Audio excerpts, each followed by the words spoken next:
Au quotidien cette semaine, avec les 24 heures camions des 25 et 26 septembre.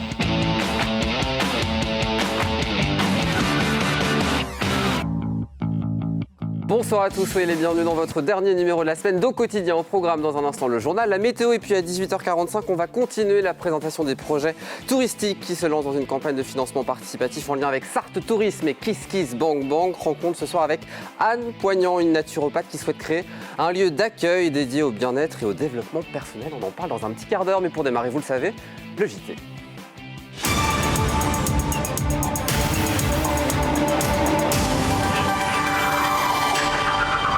Et le JT présenté ce soir par Laure Girard. Bonsoir, chère Laure. Bonsoir Aurélien, bonsoir à tous. Au sommaire de cette édition, on va parler d'un métier en tension. Oui, les chauffeurs de car manquent à l'appel. C'est le constat fait par la société Transdev qui lance une campagne de recrutement. L'invité de ce journal, on parle des difficultés à recruter avec elle, mais on parle aussi de l'accompagnement des entreprises par la région. On en parle donc avec la présidente de la région des Pays de la Loire, Christelle Morancy. Dans le reste de ce journal, la ferme naturellement s'installe place de la République ce vendredi et samedi. Un outil de communication pour les producteurs locaux. Et puis une exposition sur les peuples premiers inaugurée ce vendredi au Carré Plantagenet, Jean-Claude Boulard. Opération recrutement à la Transdev Stao. Oui, c'est un métier en tension, celui de chauffeur de car, notamment pour le transporteur collectif bien connu des Sarthois. L'entreprise va donc à la rencontre des demandeurs d'emploi et leur propose même des formations. Le reportage d'Anthony Piton. Dans ce bus, un simulateur de conduite et un bureau de recrutement. Le transporteur Transdev Stao fait découvrir la profession de chauffeur de car et prend contact avec ses potentiels recrues. On recrute tous les ans entre 35 et 40 conducteurs. Donc en fait, c'est pas suffisant les candidatures spontanées. Donc on a besoin en fait de se faire connaître et de se faire voir en fait, que ce soit ici à la gare routière ou alors dans les centres de formation ou auprès de Pôle emploi. En Sarthe, il manque encore des chauffeurs de bus, et notamment pour le transport scolaire. Le métier ne séduit plus. La difficulté, effectivement, c'est de pouvoir recruter sur des postes CDI temps partiel, de faire connaître notre métier, puisqu'en fait, on ne vient pas au métier de conducteur de car spontanément quand on sort d'un schéma scolaire classique. Donc, on a beaucoup de personnes qui arrivent chez nous via la reconversion professionnelle. Donc, on a besoin de faire connaître notre métier, de faire connaître notre identité, notre entreprise pour pouvoir recruter. Transdev Stao organise une campagne de formation à partir du 11 octobre. 9 chauffeurs de car sont activement recherchés. Et on va notamment parler de ce sujet avec l'invité de ce journal ce soir, c'est Christelle Morancel, la présidente de la région Pays de la Loire, qui est sur notre plateau. Merci d'être sur notre plateau, Christelle Morancel. Alors on le voit, il y a un paradoxe dans notre région et dans d'autres. D'un côté, il y a du chômage de masse. De l'autre côté, il y a des métiers qui peinent à recruter, et cela depuis des années, même avant la crise Covid. Alors est-ce qu'il faut payer plus les salariés du privé pour les inciter à se faire embaucher ?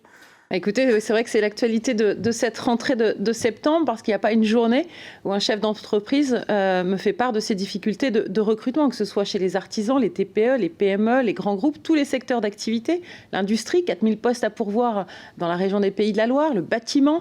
Vous l'avez noté dans votre reportage, notamment dans les transports. Nous, en Maine-et-Loire, on a stoppé une ligne de car scolaire, faute de conducteurs dans la restauration. Donc là, il y a vraiment enjeu d'agir, bien évidemment en lien direct aussi avec le gouvernement. Et puis la région, au mois d'octobre, mettra, j'ai envie de dire, une opération un peu coup de poing. On est en train de faire une concertation avec l'ensemble des acteurs, département par département, justement pour trouver des solutions au plus près des territoires. Mais des solutions, justement, ça fait des années qu'on travaille sur ce sujet, même avant le Covid, c'est ce que je disais. Est-ce que la solution, finalement, c'est pas la revalorisation des salaires ? Écoutez, ça fait partie de certaines propositions à l'approche des présidentielles. Moi, je pense que l'enjeu, c'est avant tout de retrouver ce qu'on appelle la valeur travail, le goût de l'effort.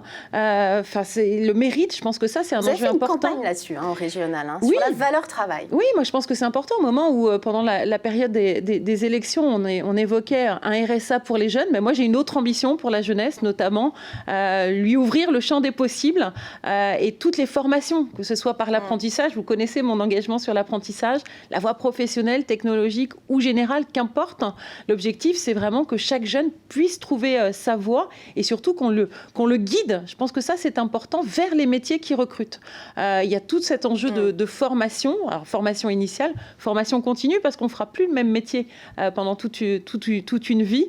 Et je pense que ça, c'est tout le travail qu'on doit faire collectivement. Et puis, il y a peut-être un sujet aussi, là, qui est plus de l'ordre national, c'est concernant l'assistanat. Je vous parlais du RSA, mais il faut aujourd'hui que d'aller travailler, ça rapporte plus que de rester chez soi. Et aujourd'hui, à un moment, notamment dans les aides sociales, on doit accompagner, parce que chacun peut avoir un accident dans la vie. Il ne faut pas que ça soit de l'acquis. C'est-à-dire qu'aujourd'hui, par exemple, bénéficiaire du RSA, vous multipliez toutes les aides, eh bien, vous gagnez plus que d'aller travailler. Donc ça, c'est un enjeu vraiment aujourd'hui, mais ça, c'est plus d'ordre national. Malgré tout, la région vient en aide aux entreprises qui ont été notamment en difficulté pendant la crise Covid. Il y en a beaucoup qui ont subi des pertes dans le secteur de l'artisanat, vous l'avez dit, la sous-traitance industrielle, sans parler des coûts d'achat en ce moment et des matières premières qui explosent à cause notamment des difficultés d'approvisionnement. Alors, quelles solutions d'aide la région apporte pour maintenir à flot ces entreprises? Vous avez mis beaucoup de choses en place. Oui, bien évidemment, pas mal de dispositifs. L'objectif, c'était vraiment la complémentarité avec l'État et d'accompagner nos entreprises, notamment qu'elles continuent d'investir. Je pense que ça, c'est quelque chose d'important. Une entreprise qui n'investit plus, malheureusement, c'est un échec derrière. Donc, un investissement massif, notamment sur tout ce qui est l'industrie du futur. On aura l'occasion, d'ailleurs, lundi prochain au Mans, d'accueillir le French Fab Tour. C'est vraiment un événement important qui met en avant notre industrie et notamment tout ce qui est la modernisation des chaînes de production, la robotique. Le meilleur exemple, c'est ici au Mans, quand l'entreprise Colart, justement, qu'on accompagne dans la modernisation des chaînes de production, ça lui permet de rapatrier une chaîne de production qui était en Chine et qui est aujourd'hui ici sur le Mans. Donc ça, c'est un enjeu important. C'est aussi l'accompagnement sur le numérique. On a une mutation, on l'a bien vu pendant cette crise sanitaire. Aujourd'hui, ça fait partie des modes de consommation et on doit accompagner ces entreprises, notamment les petites entreprises. Moi, quand j'entends 37% aujourd'hui des entreprises en France sont équipées d'un site internet, on a ce travail à faire. Encore une fois, l'objectif, c'est collectif. Et puis l'enjeu, c'est de faire connaître les dispositifs. Et aujourd'hui, je pense qu'il y a trop peu d'entreprises qui connaissent tout l'accompagnement de la région, que ce soit au moment de la création, la transmission ou justement pour l'accompagner sur la croissance. Et ça, c'est tout le travail qu'on doit faire avec les chambres consulaires, les organisations patronales pour faire connaître les dispositifs. Et c'est peut-être pas le dispositif en lui-même, c'est de dire à une entreprise qu'elle peut être accompagnée, quel que soit son projet. Et d'ailleurs, toutes les informations sont sur le site de la région, paysdelaloire.fr, tout simplement. Un mot de politique nationale. L'enjeu, c'est les présidentielles en avril. Une primaire à droite, pour vous, c'est non. Pourquoi ? Ah mais c'est très clair. Moi, je me suis exprimée au mois de juillet. Là, on le voit bien. Aujourd'hui, mon parti, on est en train de travailler sur la technique, alors faut parler projet. Il faut parler aux Français. On est totalement, les pieds dans le tapis avec cette organisation. On n'a toujours pas de candidat. C'est dramatique. Aujourd'hui, je pense que le timing est beaucoup trop court. Moi, ce que je veux de mon parti, c'est justement qu'il s'adresse aux Français, qu'il ne soit pas rétréci. Je pense qu'on a des enjeux, notamment d'emploi, à incarner, de jeunesse. C'est un sujet aussi qui me tient à cœur, de transition écologique, et pour l'instant, on est totalement absent. Donc, il va être grand temps de parler aux Français plutôt que de se parler entre soi. Et vous soutiendrez un candidat désigné par les Républicains ? Moi, je soutiendrai un candidat qui incarne un projet. Le projet, ça ne peut pas être de taper sur le président de la République actuelle, mais c'est plutôt d'incarner un projet, une vision, et puis surtout de l'avenir. Et des messages positifs, je pense qu'on en a besoin. Merci, c'est dit. Merci Christelle Morancé d'être venue sur ce plateau. Alors à présent, vous allez nous parler d'une petite ferme qui s'implante en centre-ville du Mans le temps d'un week-end. Chevaux, vaches, moutons ou encore poussins s'installent place de la République ce vendredi 24 et samedi 25 septembre. Des animaux qui attirent la foule et les jeunes agriculteurs, eux, en profitent pour inciter les gens à consommer local, comme l'a constaté Margot Bianco.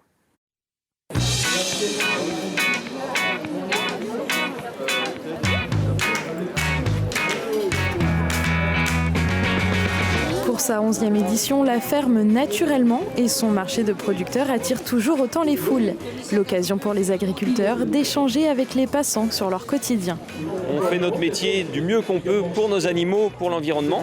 Et donc il y a eu des gros changements ces 20 dernières années. On a énormément évolué et il faut que les gens le comprennent. C'est surtout là un point pour faire une communication positive et vraiment expliquer notre métier et dire aussi, nous on est jeunes agriculteurs, il y en a certains qui ne sont pas du tout issus du milieu, et pourquoi pas vous. Aujourd'hui, on manque d'agriculteurs, on va manquer d'agriculteurs demain. Donc on aura tout, on aura des beaux portables, on aura de la lumière chez nous, mais par contre, on n'aura plus rien dans nos assiettes si ça continue. Donc ça, il faut le dire. Durant ces 2 journées, 16 stands d'exploitants agricoles sont présents pour éveiller les consciences des consommateurs sur l'importance du consommer local. Un appel à témoins à présent lancé par la police du Mans, Laure. Les enquêteurs recherchent toute personne susceptible d'apporter des éléments concernant un accident survenu mercredi 22 septembre vers 17h, boulevard des Italiens, près du circuit du Mans. Un accident qui implique une moto et une Porsche 911.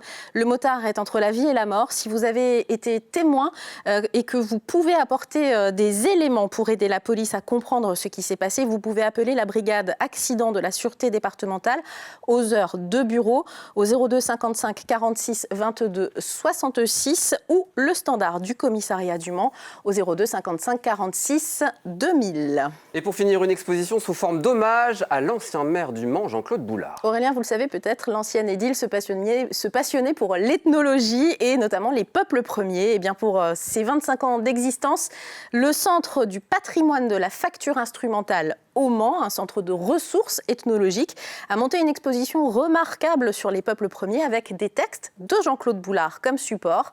C'est gratuit, ça se passe au Carré Plantagenet, musée Jean-Claude Boulard, découverte. L'exposition Peuple premier au Carré Plantagenet Jean-Claude Boulard met en avant les sociétés indigènes en voie de disparition du fait de nos civilisations modernes. Un exemple parlant, celui d'Almir, chef du peuple Surui au cœur de l'Amazonie brésilienne, connu dans le monde pour défendre la forêt contre l'abattage illégal. Voici sa tenue traditionnelle. C'est un des 2 Indiens qui ont porté le président brésilien devant la Cour pénale internationale. Et ici, nous avons donc les colliers de coton portés en bandoulière. Le rouge correspond au pouvoir et le blanc à la sagesse. Cette exposition est adaptée aux enfants, mais elle ne se résume pas en une succession de photographies d'ethnologues et d'objets insolites venus de contrées lointaines. Elle incite le visiteur à s'intéresser à d'autres visions du monde pour mieux appréhender nos sociétés modernes. Une idée qui obsédait l'ancien maire du Mans. Et ce qu'il disait, c'est que les peuples premiers ont tous développé durant des millénaires des fondamentaux de l'humanité qui leur permettent de survivre pendant autant de temps. Et la question est de savoir si nous, par exemple, issus de moitié du 19e siècle, l'industrialisation, eh bien, on n'est pas en train de perdre les pédales, on voit bien avec le climat, avec le système économique que nous avons. Et tout ça fait que Jean-Claude Boulard s'est dit, mais peut-être que ces peuples-là peuvent nous donner quelques idées à mettre dans notre besace à nous. À découvrir gratuitement jusqu'au 2 janvier 2022. Et pour les gens qui sont intéressés, ce samedi à 17h, auditorium du Carré Plantagenet, une conférence est organisée autour de la question des savoirs des peuples premiers, comment les transmettre pour inspirer le monde industriel et leur contribution à l'aventure humaine. Et bien sûr, c'est gratuit. Que de choses à faire au Mans ce week-end, il va falloir choisir. Merci beaucoup Laure. C'est la fin de ce journal, une petite page de pub, la météo. Et vous ne bougez pas, on se retrouve juste après, à tout de suite.